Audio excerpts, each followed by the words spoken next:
बिस्मिल्लाहिर्रहमानिर्रहीम। अस्सलाम वालेकुम students, welcome to my YouTube channel. आज हम करेंगे MTH 101 का lecture number 17 and hope so इंशाल्लाह मैं 17 के साथ साथ 18 भी मुकम्मल करवा दूं। तो क्वेश्चन नंबर 1 की तरफ आ जाए। Find dy by D X if y equals to X की cube cot X minus 3 divided by X की 3। आपको एक फंक्शन गिवन कर दिया है और बोला गया कि इसका डेरिवेटिव लें। ठीक है, अब हमारे पास जो है ना बीच में आ गई है ट्रिग्नोमेट्री। ठीक है, साइन कॉस टेन कॉट इस तरह से सीकेंड एंड कोसेकेंड वगैरह। ठीक है, ये सारी ट्रिग्नोमेट्रीज होती हैं। तो अब हम क्या करेंगे, हमने लिखा अपने क्वेश्चन को और इस फंक्शन में हमने सबका लिया डेरिवेटिव। y का डेरिवेटिव लिया तो dy बाई डी एक्स। अब यहाँ पे एक ये हमारे पास जो है ना हमारे पास दो बन रहे हैं फंक्शन, एक ये और एक ये। ठीक है, हम क्या करेंगे, इन दोनों में लगाएंगे पावर रूल। ये पावर रूल से सॉल्व होगा। ठीक है, तो सबसे पहले हम क्या करेंगे, इन दोनों में और बाद में इसमें हम डेरिवेटिव लेंगे। इन दोनों का लेंगे तो ये ऐसे ही इनमें पावर रूल लगेगा ना, एक्स की क्यूब ऐसे ही और डेरिवेटिव सेकंड वाली वैल्यू को यानी कि dy by D X cot X, फिर प्लस फिर cot X as it is और dy बाई डी एक्स हमने एक्स की क्यूब का डेरिवेटिव ले लिया। ठीक है, माइनस और ये वाले हमारे पास जो फंक्शन था इसका भी हमने डेरिवेटिव अलग से ले लिया। नेक्स्ट क्या होगा, एक्स की क्यूब एज इट इज आ जाएगा। कॉट एक्स का जो डेरिवेटिव होता है माइनस कोसेकेंड स्क्वायर एक्स होता है, माइनस कोसेकेंड स्क्वायर एक्स जो है कॉट एक्स का डेरिवेटिव है, हमने उसकी जगह वो लिखा प्लस कॉट एक्स। अब ये हमारे पास पावर रूल लगेगा क्योंकि 3x की पावर 3 है ना, तो हम क्या करेंगे, 3 स्टार्ट पे आ गया और x 3 माइनस 1 यानी कि x की स्क्वायर, ये माइनस और इसका भी हमने जब डेरिवेटिव लिया तो ये वाला 3 तो पहले ही था ना साथ, तो ये वाला 3 आके स्टार्ट पे मल्टीप्लाई होगा और फिर -3 -1 यानी कि इस -3 से हम -1 कर देंगे, पावर रूल लगा। नेक्स्ट ये एज इट इज आ जाएगा, माइनस को हम पहले लिख लेंगे, एक्स की क्यूब को कोसेकेंड स्क्वायर एक्स लिख लिया प्लस ये वाला 3x स्क्वायर पहले आ गया और कॉट एक्स लगा लिया। अब ये माइनस माइनस मिलकर प्लस हो गया, 3 3 9 और x की पावर -4 था। अब ये -4 नेगेटिव था, हमने इसको पॉजिटिव करने के लिए हम सिंपल इसको नीचे ले गए हैं और यहाँ पे हमने क्या किया कि हम वैल्यूज को आगे पीछे कर लिया, यानी कि x की 3 पॉजिटिव था उसको स्टार्ट पे ले आए 3x स्क्वायर को और ये वाली वैल्यू हमने बाद में लिखी थी। हमारे पास जो है ना फर्स्ट क्वेश्चन का आंसर था। सेकंड देख लें, हमने फाइंड करना है डेरिवेटिव, आपको फंक्शन गिवन है और कहते हैं कि बाद में x की जगह हमने पाई जो है ना वो पुट कर देना है। तो ऐसे किया हमने, इन दोनों में यानी कि एक ही फंक्शन था, एक ही इन दोनों में हमने पावर रूल लगा लिया। एक्स की क्यूब एक्स की 4 एज इट इज आ गया और साइन एक्स का डेरिवेटिव ले लिया, फिर sine X as it is आ गया और एक्स की 4 का डेरिवेटिव ले लिया, ये आ गया 4। साइन का एक्स का डेरिवेटिव होता है cos X, sine X as it is और ये हमारे पावर रूल 4 स्टार्ट पे एक्स और 4 में से -1 कर दिया तो वो 3 आ गया। ठीक है, अब हमने इनको अरेंज करके लिख लिया, ये 4x की क्यूब पहले आ गया, साइन एक्स बाद में आ गया। अब हमने यहाँ पे x की जगह पाई पुट कर दिया, यहाँ पे भी x था, वहां पे भी पाई, यहाँ पे पाई, तो जहां जहां पे पाई पुट किया हमने। अब कॉस पाई जो होता है वो इक्वल होता है -1 के, साइन पाई 0 होता है, वो आ गया हमारे पास। अब ये क्या हुआ कि ये जब 0 के साथ मल्टीप्लाई हुआ तो सारे ही 0 हो गया। x की 4 को मल्टीप्लाई पाई की 4 को मल्टीप्लाई 1 से किया तो -1 से, तो माइनस पाई की 4 आंसर आ गया। नेक्स्ट देखें, क्वेश्चन नंबर 3 है, फाइंड हमने करना है डेरिवेटिव। ठीक है, ft यानी कि यहाँ पहले फंक्शन x आ रहा था, अब यहाँ पे t है, तो यानी कि विद रिस्पेक्ट टू हमने t करना है। अभी हमें क्वेश्चन गिवन है, इसमें हम लगाएंगे जो क्वोशंट रूल होता है वो नीचे वाले साइन यानी कि नीचे वाली का स्क्वायर फिर एज इट इज ऊपर आ जाएगी, जो ऊपर थी फर्स्ट वाली उसका डेरिवेटिव माइनस लगेगा फार्मूले का। ठीक है, और फिर ये जो फर्स्ट वाली थी वो एज इट इज आ जाएगी और सेकंड का डेरिवेटिव। ठीक है, ये एज इट इज आ गया। अब हमने डेरिवेटिव लिया विद रिस्पेक्ट टू टी, 2 तो हमारा कांस्टेंट था, ये खत्म हो गया, 0 हो गया। -8t है तो t का डेरिवेटिव 1 होगा तो ये -8 आ गया प्लस और ये t स्क्वायर था, पावर रूल लगा 2 स्टार्ट में, अगर t 2 -1 हमारे पास 1 था, वो लिखे ना लिखे हमें फर्क नहीं पड़ता, ये हमारे पास 2t हो गया माइनस। अब ये क्या हुआ, ये एज इट इज आ गया फंक्शन और साइन t का डेरिवेटिव होता है cos t, वो हमने लगा दिया। नेक्स्ट क्या किया, साइन t को 8 से मल्टीप्लाई किया, माइनस साइन, ये माइनस भी था साथ तो -8 साइन t आ गया, फिर साइन को 2t से मल्टीप्लाई किया तो 2t और ये वाला साइन t साथ आ गया माइनस, ये वाला माइनस अंदर मल्टीप्लाई हुआ -2 साथ ये वाला cos t आ गया, फिर minus minus plus 8 cos t। ठीक है, और माइनस प्लस माइनस और t स्क्वायर के साथ भी cos t आ गया और नीचे साइन स्क्वायर, ये हमारे पास आंसर आ गया। नेक्स्ट है क्वेश्चन नंबर 4 पे आ जाए। इसमें हमने क्या करना है, इसमें भी हमने फंक्शन जो है ना डेरिवेटिव लेना है विद रिस्पेक्ट टू y, तो ये हमारे पास वही क्वेश्चन ट्रू लगेगा, नीचे वाली का स्क्वायर एज इट इज आ गई ऊपर, फिर जो ऊपर थी उसका डेरिवेटिव, फिर माइनस लगा के पहले वाली एज इट इज लिख देनी है और सेकंड वाली का हमने डेरिवेटिव ले लेना है। तो हम इसका डेरिवेटिव लेंगे, एज इट इज आ गया, साइन का डेरिवेटिव होता है cos y, साइन y का डेरिवेटिव cos y आ गया, फिर प्लस और 3 हमारे पास एज इट और tan का जो डेरिवेटिव है tan y का सेकंड स्क्वायर y आ गया। ठीक है, माइनस अब ये वाली वैल्यू एज इट इज आ जाएगी और y की 3 था तो ये 3y² आ जाएगा, ये कांस्टेंट है, ये 0 हो गया। नेक्स्ट हमने y की 3 -2 लिखा और ये वाली वैल्यू को जो है हमने एज इट इज लिख दिया, माइनस ये वाला जो 3 है ना इसको हम अंदर मल्टीप्लाई भी कर सकते, नहीं तो हम एज इट इज इसको जो है ना अरेंज करके लिख के नीचे जो था इसका हमने ओपन किया a² माइनस b² का होल, a माइनस b का होल स्क्वायर, ये फॉर्मूला ओपन हुआ a² plus b² minus 2ab, हमने उसी तरह से इसको ओपन किया तो ये हमारे पास जो है ना आंसर आ। क्वेश्चन नंबर 5 पे आ जाए, y = 5x² plus 3x plus 3 और sin x, यानी कि एक ये फंक्शन है और एक ये, इन दोनों में प्रोडक्ट रूल लगा, हम लगाएंगे ऐसे कि यार प्रोडक्ट रूल लगाया हमने तो क्या हुआ, फर्स्ट वाली एज इट इज आ गई सेकंड का डेरिवेटिव प्लस सेकंड वाली एज इट इज आ गई फर्स्ट का डेरिवेटिव, ठीक है। ये एज इट इज आ गई साइन का डेरिवेटिव cos x होता है प्लस sin x, और ये वाला था 5x, 5 2s और ये 10 हो गया, ये 2 स्टार्ट पे आ गया, 10 हो गया, 2 में से -1 किया तो खत्म हो गया, प्लस 3x था, 3 को बाहर निकालेंगे, x का डेरिवेटिव लेंगे वो 1 हो जाएगा, 3 1 3 आ जाएगा, और ये वाला जो 3 था वो कांस्टेंट था वो खत्म हो गया, हमारे पास आंसर आ गया। नेक्स्ट इसी का पार्ट 2 देख लें, यानी कि बी पार्ट, इसमें हमने डेरिवेटिव लेना है विद रिस्पेक्ट टू टी, हमें 5t sin t दिया हुआ है तो हमने t = 5t sin t लिखा।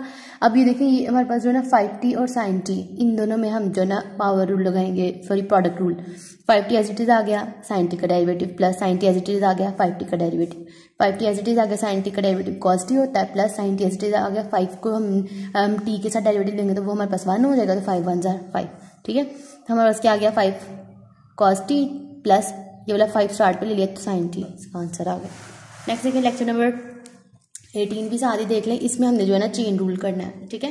डिफरेंशिएट हमने करना है, y आपको गिवन है कहते हैं विद रिस्पेक्ट टू x, इसको जो है ना चेन रूल के साथ सॉल्व करना है।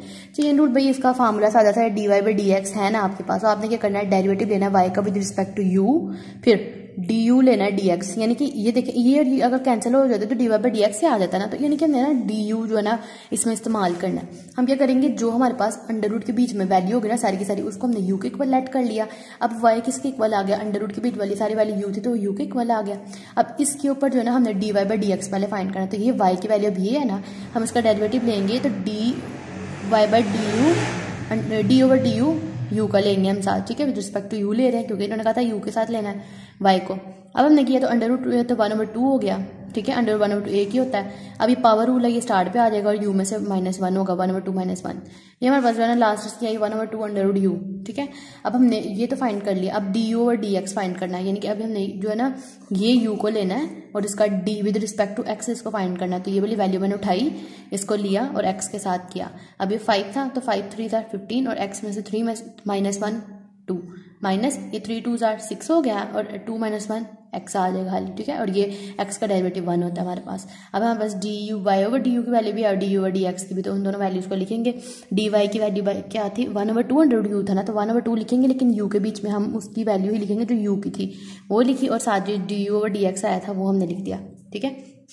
नेक्स्ट आ जाए क्वेश्चन नंबर 2 देखें, उसमें भी उन्होंने ऐसे किया हुआ 10x दिया हुआ प्लस cos x, इसको कहते हैं कि विद रिस्पेक्ट टू x हमने करना है चेन रूल के साथ। हम या अंडर रूट x जो है ना दोनों के साथ ये जो पैरामीटर्स हैं इनको u के इक्वल रख लेंगे। अभी आ गया tan u cos u, ठीक है, dy/du हम इसका फॉर्मूला लगाएंगे dy/du डॉट du/dx, dy/du हमने फाइंड करना है तो हमने ये y का करना है ना, तो इसके ऊपर हम इस फंक्शन के ऊपर लगाएंगे जो है ना derivative with respect to u, तो हमारे पास क्या गया tan u और cos u, इनका विद रिस्पेक्ट टू u लिया, tan u का आगे second square u plus cos का माइनस sin u, ठीक है। अब ये माइनस प्लस माइनस हो गया sin u, ये हमारे पास आ गई dy/du की वैल्यू। अब हम निकालेंगे du/dx की वैल्यू, ठीक है, तो du हमारे पास क्या था अंडर रूट x, अब अंडर रूट x लिया यानी कि 1/2 अंडर रूट x, इसका आंसर आ गया। वही पावर रूल 1/2 लगाया, फिर उसमें से पावर को स्टार्ट पे लिखा, उसमें से माइनस किया, ठीक है।